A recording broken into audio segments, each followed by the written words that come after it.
Hotter Than Health podcast, a plant-dominant podcast for those looking to expand and elevate their lives. Each week, we will bring you provocative conversations and topics, entertaining interviews, and some of the biggest names in health and wellness to answer your burning questions. You will leave each episode with tangible tips and takeaways and understand what it truly means to live an energized and optimized life. Welcome back to this week's episode of Hotter Than Health. My name is Eliza Gelman, and I'm happy to have you here today. I know when you read the title of this episode, it does not seem very positive. It does not seem hella uplifting. It's about a wellness rut and feeling like you are lost in a muck. And we're going to get into that in a second, but do know, like always, there's a little bit of a positive twist to this. And for anyone who is going through this, I think that this will resonate. Hopefully it does. And sometimes people don't know that they're in this phase. They just feel off, but we'll dive into that in just a minute. A little housekeeping. If you are new and you're just listening, make sure you subscribe on Apple Podcast. It's a little purple app on your phone or computer. Hit subscribe, leave us 5 stars, and it is the best way for new people to find the podcast. If you leave 5 stars, leave a review. It takes 10 seconds. If you add some value, amazing. And if not, then we just don't leave a review. And if you're returning and you still haven't subscribed, if you're on Spotify, hit the little check mark and we should be good to go. Last week I didn't put out an episode because there was so much going on. Was very emotional last week, and then really, I hate to say really busy with work because I'm happy, all is good, but it was overwhelming. It got to be a bit overwhelming. Food, life, work, relationships, family, travel, everything all at once, and sometimes it feels like it's piling down. And I haven't missed an episode in a very, very, very long time, but it didn't feel authentic or cheesy. It just didn't feel like y'all would be getting the best version of me. It didn't feel like you would be getting a lot of value. I wanted to scrap that. We're back this week, feeling better than ever.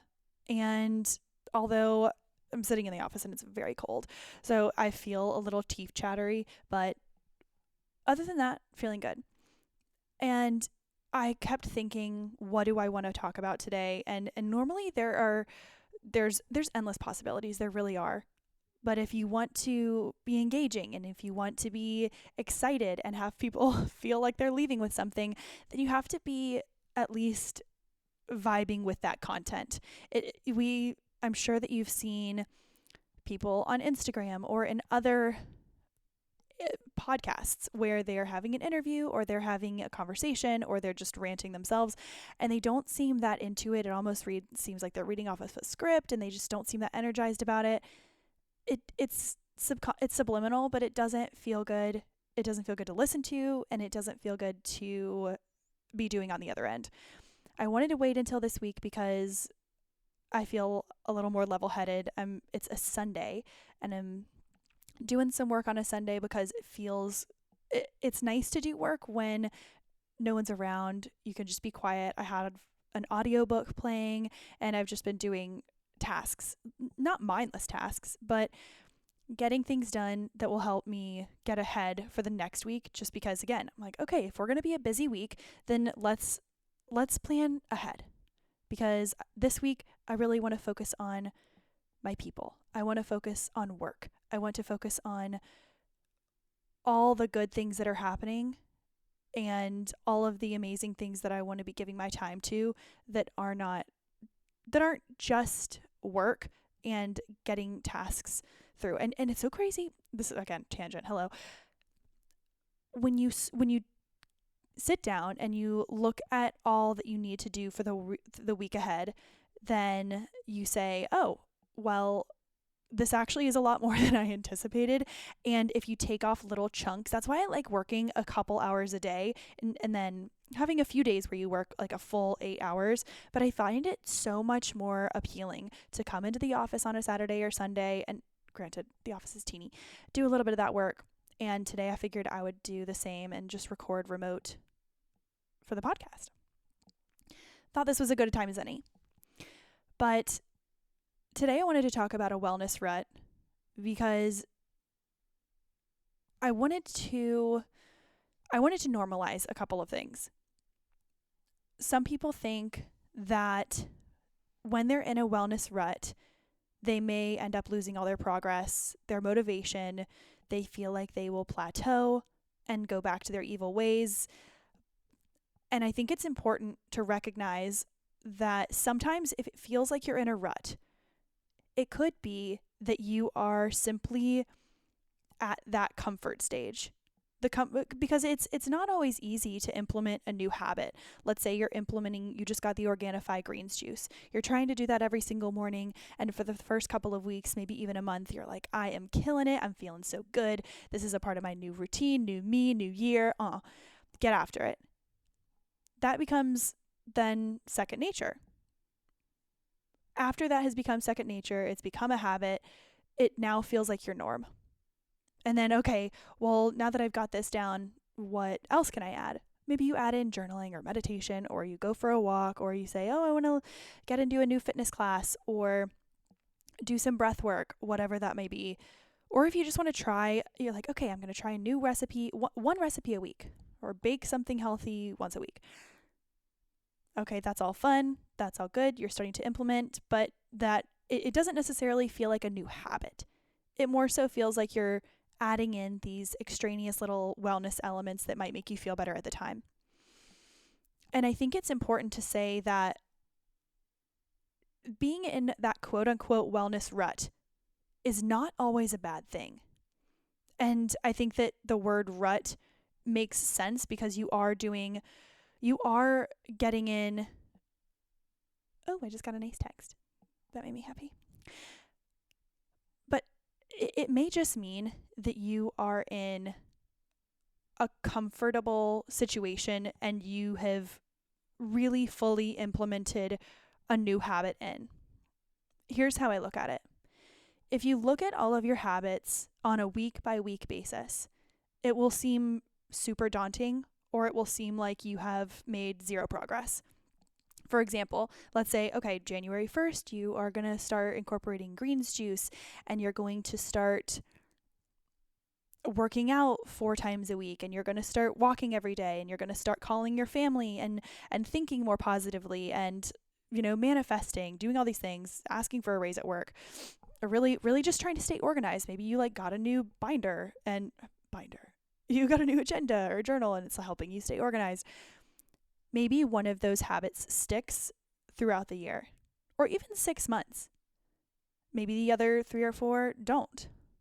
But maybe after 2, 3, 4 months of really sticking with that greens juice, this is again just an example, really sticking with that greens juice, then you say to yourself, okay, now that this is a habit, let's build on that next.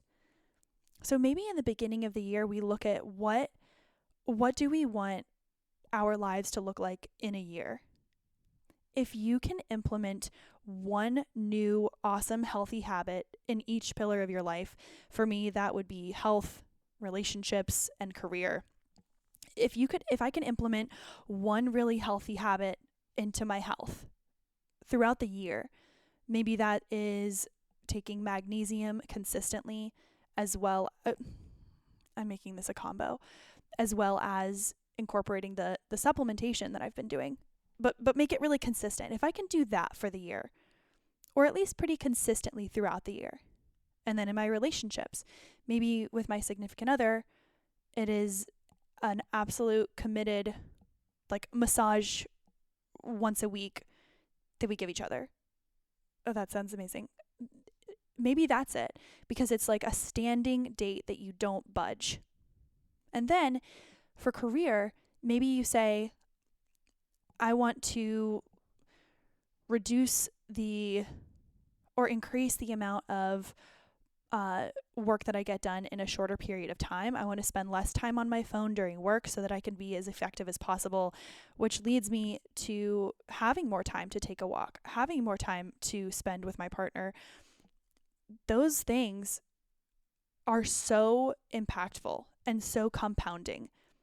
I think that when we get in these wellness ruts, we think, oh, well, I need to completely upheave and change everything. Maybe, oh man, I'm in a workout rut. Like I've been doing the same lifting workout. I've been doing the same yoga or whatever it is. And you feel like, okay, maybe I just need a full overhaul and start doing Pilates and start walking, which is all great. But if you really initially enjoyed the weightlifting, then maybe instead of completely changing it, maybe you change up the reps, change up the weight, make it go a little lighter and do higher reps so that you feel more confident. And you're not constantly putting your body under super heavy weighted stress. Maybe you mix up the reps. Maybe you just adjust some things. In my head, this all seems so clear to me because to paint a picture for you, I think that over the past 6 or 7 months, I have been doing my greens juice. I've been doing my coffee with, not 6 months with the ghee, but for the past 3 or so months, doing the coffee with the ghee in the morning, cinnamon, no sugar. And then I do, my healthy eating, but I'm eating more plant or animal proteins now. These are all really small adjustments that I have made over time that, again, have taken about a year. Not a massive shift, but it's small shifts over time create that larger shift.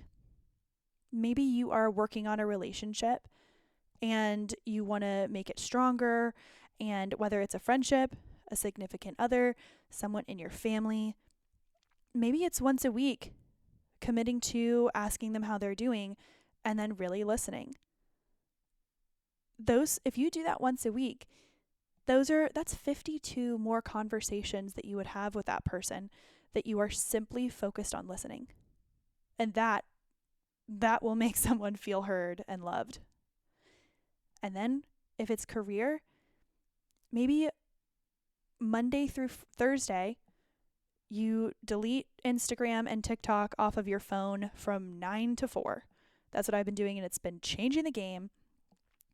And you realize how much of that free time you could be using. You can actually, I'm telling you, the 8-hour work week, the 40-hour work week is going away. But reducing the amount of time that you're spending on screens is going to reduce it's going to reduce the time that we spend at work, because if we're working to get tasks done, not just punching the clock, then you're going to get stuff done way faster. You're also going to be able to make better connections with people at work. These are all small shifts that we could be making that may seem like you're in a rut, but it could just be that you're not really committing to the small but major things in your health and wellness practice. Maybe you're doing the greens juice, but then you're going straight into coffee. Maybe you sip it slower and you start to really feel the effects of it and ask yourself, okay, what is my day really like with this? Start to take a little inventory of the effects that you are having from the habits. Oof. Truly, let's also normalize this. I have definitely been in a podcast funk, and I do have interviews coming up that I'm so excited for. I love this podcast. It's not going anywhere, but sometimes it's fair to say after 6, almost 7 years, it is not almost 7 years, but like 6.5 years. There's a lot of energy that I use to think about the podcast, to think about Instagram for the podcast, to think about what I'm going to say next. And I just never want it to come off as inauthentic or like I don't care what I'm talking about.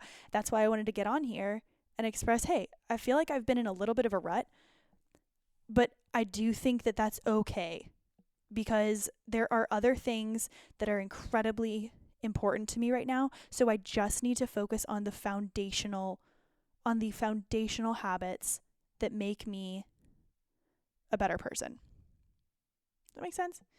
And I love the podcast, but it's, if my priorities are health then relationships, and then career. Podcast is definitely in the career box, but it isn't my full time. It's not something that, if there's something that had to be sacrificed, instead of one of those three things, it would be the podcast for that week, which is exactly why I did not record an episode last week. But I will tell you, something that has been really amazing lately and that I'm so excited to share.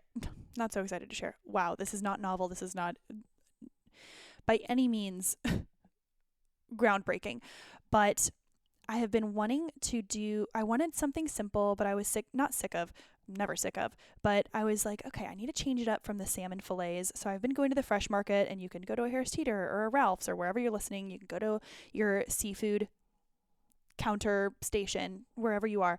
And I have been getting a wild salmon burger once or twice a week, and they are changing the game. Last night I didn't eat the full one, so I put it in with some eggs this morning, and it was so hearty and meaty and juicy, and it had amazing flavor. Oh my God. And it's one of those foods that makes it feel like a light but hearty filling meal. I put it over a salad, but or just like some sauteed vegetables, and it is so delicious, especially as it's starting to get colder, because it makes it feel like you're still eating something light, but you know you're eating something like grounding and satiating. That's amazing. This is going to be this might be one of our shortest episodes that we've done in all year, which is totally fine. But I did want to ensure that people also knew I've gotten more questions in the past 2 weeks about greens juice than I have in so long. And I don't know if it's like end of year, people are buying gifts, but Organifi is the brand that I have been using for greens juice, protein.